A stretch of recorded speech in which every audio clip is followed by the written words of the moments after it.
Beleza, senhores. Vamos começar então mexendo com máquinas virtuais dentro do Azure, então, tá? Antes de tudo, deixa eu.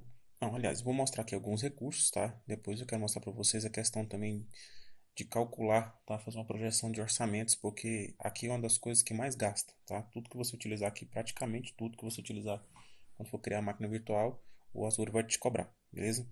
Mas vamos lá então. Para criar a máquina virtual, então, já está aqui mesmo, né? Eu vou vir aqui, vou clicar em criar. Tem essas opções aqui, mas a gente vai começar aqui na máquina virtual, nessa primeira opção, tá? A máquina virtual do Azure. Aqui você cria as configurações das suas máquinas virtuais, tá? Do seu gosto, do seu jeito, beleza? Tem essas opções aqui. Por enquanto não vamos passar por todas, tá? Vamos começar pelo básico mesmo. Então, a assinatura já vem, se você tiver só uma, ela já vem aqui, se tiver outra, se você quiser mudar, tem que vincular um grupo de recursos, tá? Você pode criar um outro aqui, se você quiser criar outro grupo, outra organização, tá tranquilo, tá? Você tem que colocar o nome da sua máquina virtual, aí tem aquela convenção que eu falei para vocês que geralmente eles recomendam colocar. Então, por exemplo, se for para desenvolvimento, você pode colocar dev. Se tiver alguma região mais a mais que você trabalha, né, sem ser, por exemplo, aqui a gente está aqui no Brasil. Se tiver um outro, por exemplo, se estiver lá nos Estados Unidos tem, vamos pegar essa aqui como exemplo. Vamos colocar assim, West menos VM. Então, é uma forma de você colocar, tá? O importante é você saber, né, colocar o nome, aliás, né, que identifique o recurso, beleza? Aqui eu vou colocar então, eu vou colocar dev VM, tá? Só isso, só para a gente entender. A região você pode escolher, lembrando daquela questão, tá? Vocês têm que analisar bem qual região que vai colocar, porque envolve custos, envolve a utilização ou não de recursos, pode ser que tenha, pode ser que não, tá? Então, escolham bem. Vou deixar aqui mesmo, tá? Essa disponibilidade, o que acontece com essa disponibilidade aqui? Eu não vou entrar em muitos detalhes, não, pelo menos não agora, tá? Porque tem algumas coisas que são muito teóricas e eu quero utilizar os recursos enquanto eu ainda eu tenho crédito.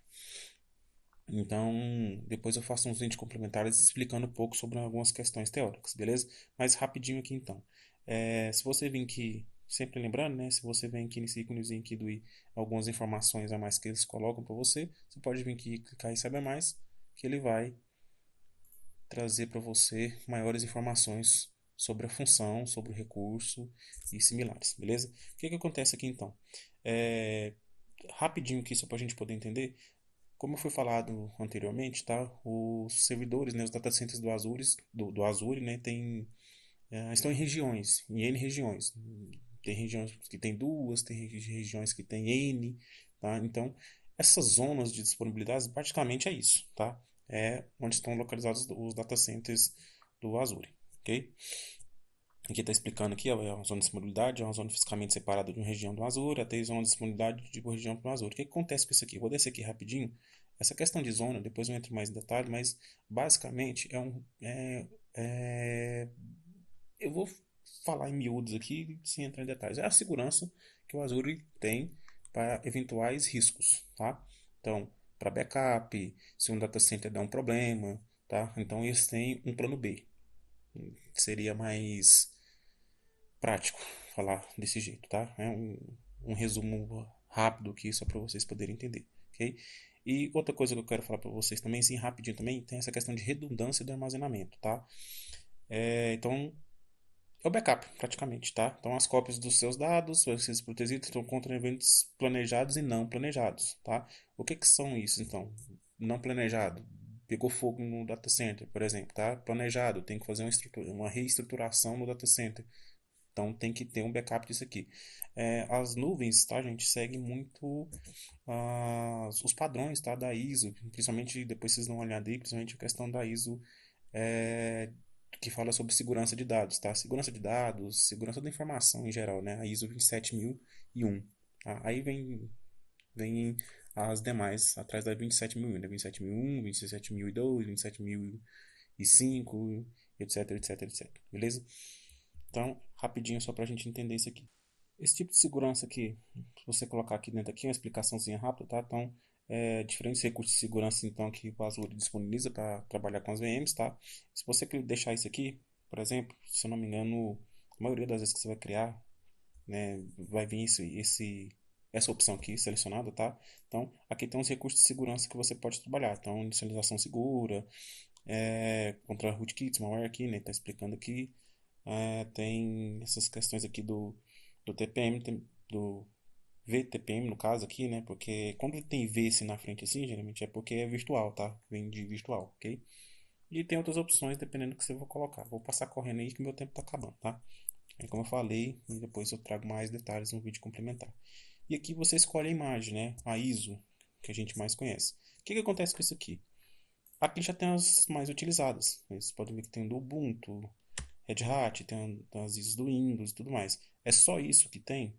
A do Debian aqui? Não, não é só isso que tem não. Se você clicar aqui em ver todas as imagens, esperar carregar aí, tem uma pancada aqui, tá? E depende, você pode ir pelo segmento que você quer. Se você descer aqui em categorias, por exemplo, ó, aqui está categorizado por segmentos que você procura. Por exemplo, rede aqui, um firewall, por exemplo, né? Aí, ó, Fortinet, OpenVPN, tá? Então tem algumas situações aqui. Se você quiser procurar aqui, por exemplo, vamos ver se tem do PF-Ciência aqui. Ó, beleza, tem do PF-Ciência aqui, tá? Tem outras relacionadas com a pesquisa, tá? Ó, vocês podem ver que... Deixa eu limpar tudo aqui. Deixa eu limpar aqui, ó, a pesquisa. Vamos voltar para tudo aqui. Vocês podem ver que é o seguinte. Algumas dessas ISOs, por assim dizer, tem essa informação, ó, inicia em, tá? E outras não. Tem aquela questão de licença, tá? Por mais que seja VM aqui e tudo mais, tá? Você tem que pagar licença. Algumas já está embutido, né? Já está incluso, né, na sua assinatura, dependendo da sua assinatura com a Microsoft, né? Nessa questão do Azure, né? Algumas já estão embutidas para você poder utilizar, certo? Outras você vai ter que pagar uma. O que que acontece? Eu vou fazer um exemplo aqui com Ubuntu, tá? Ou Debian, tanto faz também. Ó, vocês podem ver aqui, ó, que algumas já tá até na descrição aqui, ó, serviços gratuitos qualificados, tá? Essas geralmente não tem adicional de cobrança, tá?